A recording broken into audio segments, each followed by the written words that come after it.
Hello friends, स्वागत है आप सभी का जीके शुभम स्टडी यूट्यूब में। हम आशा और उम्मीद करते हैं कि आप लोग स्वस्थ होंगे, मस्त होंगे। तो आज हम आप सबके लिए लाए हैं टॉप 25 क्वेश्चन, जो कि परीक्षा के दृष्टि से देखा जाए तो बहुत ही इंपॉर्टेंट क्वेश्चन है और पिछले कई वर्षों से परीक्षा में लगातार पूछे जा रहे हैं। तो आप लोग से निवेदन है कि वीडियो को अंत तक जरूर देखें। यदि आप लोग चैनल पर नए हो तो प्लीज़ चैनल को सब्सक्राइब कर लें। तो चलिए बिना देर किए स्टार्ट करते हैं। आज का पहला सवाल है, मगध की प्रथम राजधानी कौन सी थी? तो दोस्तों, मगध की प्रथम राजधानी कौन सी थी उसी को आपको बताना है। आपका ऑप्शन दिया है पाटलिपुत्र, चंपा, गिरिवज या राजगिरी या फिर वैशाली। तो याद रखिएगा, आपका सही जवाब हो जाएगा ऑप्शन सी, गिरिव्रज। तो मगध की प्रथम राजधानी गिरिव्रज ही थी। किसको ला करेंगे? ऑप्शन सी को ला कर लेते हैं। चलिए अगला क्वेश्चन देखते हैं। प्राचीन भारत के 16 महाजनपदों में एक था। तो दोस्तों, प्राचीन भारत के 16 महाजनपदों में एक था, क्या था उसी को आपको बताना है। आपका ऑप्शन दिया है चंपा, नालंदा, वैशाली या फिर अंग। तो याद रखिएगा, आपका सही जवाब हो जाएगा ऑप्शन डी, अंग। तो किसको ला करेंगे? ऑप्शन डी को ला कर लेते हैं। चलिए अगला क्वेश्चन देखते हैं। विश्व का पहला गणतंत्र वैशाली में किसके द्वारा स्थापित किया गया? तो दोस्तों, विश्व का पहला गणतंत्र वैशाली में किसके द्वारा स्थापित किया गया है उसी को आपको बताना है। आपका ऑप्शन दिया है मौर्य, नंद, गुप्त या फिर लिच्छवी। तो याद रखिएगा, आपका सही जवाब हो जाएगा ऑप्शन डी, लिच्छवी। तो विश्व का पहला गणतंत्र वैशाली में लिच्छवी द्वारा स्थापित किया गया था। किसको ला करेंगे? ऑप्शन डी को ला कर लेते हैं।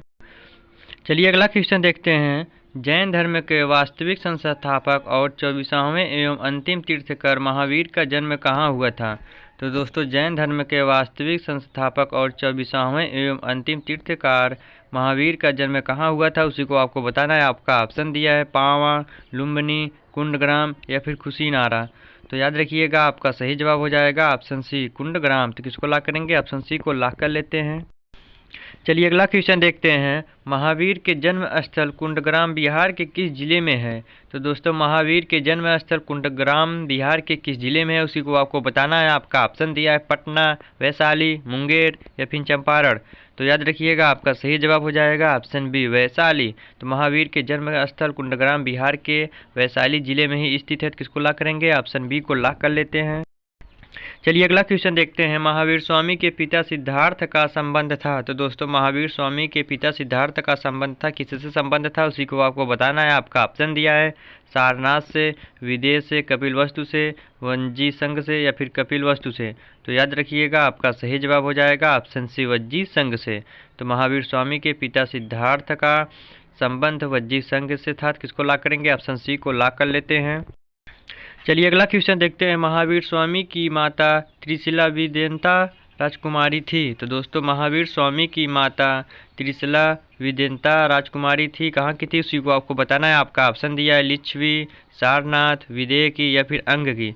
तो याद रखिएगा, आपका सही जवाब हो जाएगा ऑप्शन ए, लिच्छवी। किसको ला करेंगे? ऑप्शन ए को ला कर लेते हैं। चलिए अगला क्वेश्चन देखते हैं। महावीर स्वामी ने अपना अंतिम उपदेश दिया था। तो दोस्तों, महावीर स्वामी ने अपना अंतिम उपदेश दिया था, कौन सा अंतिम उपदेश दिया था उसी को आपको बताना है। आपका ऑप्शन दिया है पावापुरी, कपिलवस्तु, वैशाली या फिर कौशाम्बी।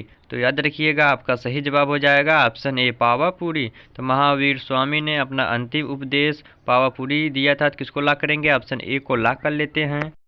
चलिए अगला क्वेश्चन देखते हैं। महावीर की मृत्यु निर्वाण हुई थी। तो दोस्तों, महावीर की मृत्यु निर्वाण हुई थी, कहाँ हुई थी उसी को आपको बताना है। आपका ऑप्शन दिया वैशाली, पावापुरी, विदेह या फिर राजगिरी।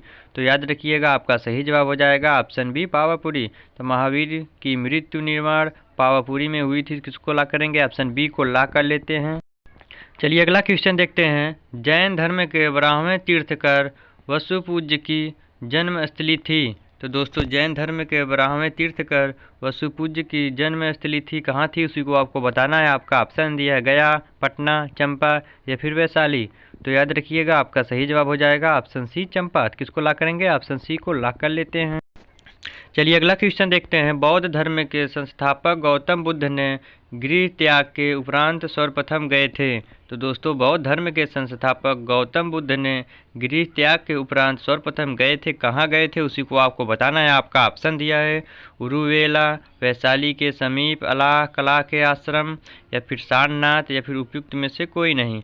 तो याद रखिएगा, आपका सही जवाब हो जाएगा ऑप्शन बी, वैशाली के समीप अलाह कलार के आश्रम। तो किसको ला करेंगे? ऑप्शन बी को ला कर लेते हैं।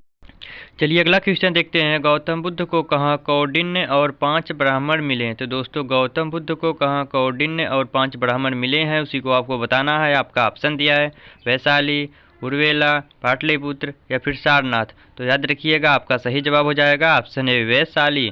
तो गौतम बुद्ध को वैशाली में 5 ब्राह्मण मिले थे। किसको ला करेंगे? ऑप्शन ए को ला कर लेते हैं। चलिए अगला क्वेश्चन देखते हैं। गौतम बुद्ध को ज्ञान प्राप्त हुआ था। तो दोस्तों गौतम बुद्ध को ज्ञान प्राप्त कहाँ हुआ है, उसी को आपको बताना है। आपका ऑप्शन दिया है बोध गया में, जूभीग्राम में, कुशीनारा में या फिर सारनाथ में। तो याद रखिएगा आपका सही जवाब हो जाएगा ऑप्शन ए बोध गया में। तो गौतम बुद्ध को ज्ञान बोध गया में ही प्राप्त हुआ था। किसको ला करेंगे? ऑप्शन ए को ला कर लेते हैं। चलिए अगला क्वेश्चन देखते हैं। गौतम बुद्ध को किस नदी के किनारे ज्ञान की प्राप्ति हुई? तो दोस्तों गौतम बुद्ध को किस नदी के किनारे ज्ञान की प्राप्ति हुई, उसी को आपको बताना है। आपका ऑप्शन दिया है गंगा, निरंजना, गंडक या फिर सोन। तो याद रखिएगा आपका सही जवाब हो जाएगा ऑप्शन बी निरंजना। तो गौतम बुद्ध को निरंजना नदी के किनारे ज्ञान की प्राप्ति हुई थी। किसको ला करेंगे? ऑप्शन बी को ला कर लेते हैं। चलिए अगला क्वेश्चन देखते हैं। निम्नांकित में किस नगर से महात्मा बुद्ध का घनिष्ठ संबंध रहा? तो दोस्तों निम्नांकित में किस नगर से महात्मा बुद्ध का घनिष्ठ संबंध रहा, उसी को आपको बताना है। आपका ऑप्शन दिया है राजगीर, बोध गया, वैशाली या फिर उपयुक्त सभी। तो याद रखिएगा आपका सही जवाब हो जाएगा ऑप्शन डी उपयुक्त सभी। किसको ला करेंगे? ऑप्शन डी को ला कर लेते हैं। चलिए अगला क्वेश्चन देखते हैं। महात्मा बुद्ध ने पाटलिपुत्र के विनाश के कारणों की भविष्यवाणी की थी, उनमें सम्मिलित थी। तो दोस्तों महात्मा बुद्ध ने पाटलिपुत्र के विनाश के कारणों की भविष्यवाणी की थी, उनमें सम्मिलित थी। क्या सम्मिलित थी, उसी को आपको बताना है। आपका ऑप्शन दिया है बाढ़, अग्नि, आंतरिक कलह या फिर उपयुक्त सभी। तो याद रखिएगा आपका सही जवाब हो जाएगा ऑप्शन डी उपयुक्त सभी। किसको ला करेंगे? ऑप्शन डी को ला कर लेते हैं। चलिए अगला क्वेश्चन देखते हैं। बोध गया में महाबोधि मंदिर बनाया गया जहाँ। तो दोस्तों बोध गया में महाबोधि मंदिर बनाया गया जहाँ। तो आपका ऑप्शन दिया है गौतम बुद्ध पैदा थे, गौतम बुद्ध को ज्ञान प्राप्त हुआ, गौतम बुद्ध ने अपना प्रथम वचन दिया या फिर गौतम बुद्ध की मृत्यु हुई थी। तो याद रखिएगा आपका सही जवाब हो जाएगा ऑप्शन बी गौतम बुद्ध को ज्ञान प्राप्त हुआ। किसको ला करेंगे? ऑप्शन बी को ला कर लेते हैं। चलिए अगला क्वेश्चन देखते हैं। प्रसिद्ध बौद्ध सारिपुत्र का जन्म हुआ था। तो प्रसिद्ध बौद्ध सारिपुत्र का जन्म हुआ था, कहाँ हुआ था, उसी को आपको बताना है। आपका ऑप्शन दिया है नालंदा में, वैशाली में, गया में या फिर पटना में। तो याद रखिएगा आपका सही जवाब हो जाएगा ऑप्शन ए नालंदा में। तो प्रसिद्ध बौद्ध सारिपुत्र का जन्म नालंदा में हुआ था। किसको ला करेंगे? ऑप्शन ए को ला कर लेते हैं। चलिए अगला क्वेश्चन देखते हैं। प्राचीन भारत में साम्राज्यवाद की शुरुआत और विकास का श्रेय दिया था।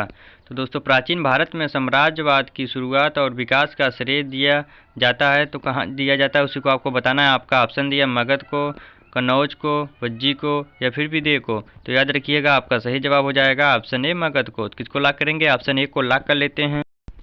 चलिए अगला क्वेश्चन देखते हैं। महाभारत तथा पुराणों के अनुसार मगध का सर्वप्रथम राजवंश था। तो दोस्तों महाभारत तथा पुराणों के अनुसार मगध का सर्वप्रथम राजवंश था। तो कौन राजवंश था प्रथम, उसी को आपको बताना है। आपका ऑप्शन दिया है वृद्धरथ वंश, शैशुनाग वंश, नंद वंश या फिर हर्यक वंश। तो याद रखिएगा आपका सही जवाब हो जाएगा ऑप्शन ए वृद्धदंत वंश। तो महाभारत तथा पुराणों के अनुसार मगध का सर्वप्रथम राजवंश वृद्धरथ वंश थे। किसको ला करेंगे? ऑप्शन ए को ला कर लेते हैं। चलिए अगला क्वेश्चन देखते हैं। मगध साम्राज्य का वास्तविक संस्थापक था। तो दोस्तों मगध साम्राज्य का वास्तविक संस्थापक था कौन था, उसी को आपको बताना है। आपका ऑप्शन दिया है वृद्धरथ तथा जरासंध, महापद्मनंद, बिंबिसार या फिर शिशुनाग। तो याद रखिएगा आपका सही जवाब हो जाएगा ऑप्शन सी बिंबिसार। तो मगध साम्राज्य का वास्तविक संस्थापक बिंबिसार ही थे। किसको ला करेंगे? ऑप्शन सी को ला कर लेते हैं।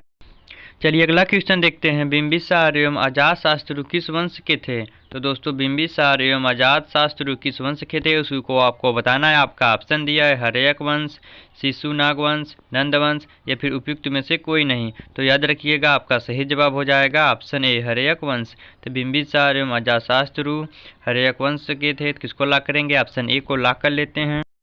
चलिए अगला क्वेश्चन देखते हैं। मगध साम्राज्य का उत्कर्ष प्रारंभ हुआ। तो मगध साम्राज्य का उत्कर्ष प्रारंभ हुआ कब हुआ था, उसी को आपको बताना है। आपका ऑप्शन दिया है जरासंध के शासनकाल में, अजातशत्रु के शासनकाल में, चंद्रगुप्त मौर्य के शासनकाल में या फिर बिंबिसार के शासनकाल में। तो याद रखिएगा आपका सही जवाब हो जाएगा ऑप्शन डी बिंबिसार के शासनकाल में। तो मगध साम्राज्य का उत्कर्ष प्रारंभ बिंबिसार के शासनकाल में हुआ था। किसको ला करेंगे? ऑप्शन डी को ला कर लेते हैं।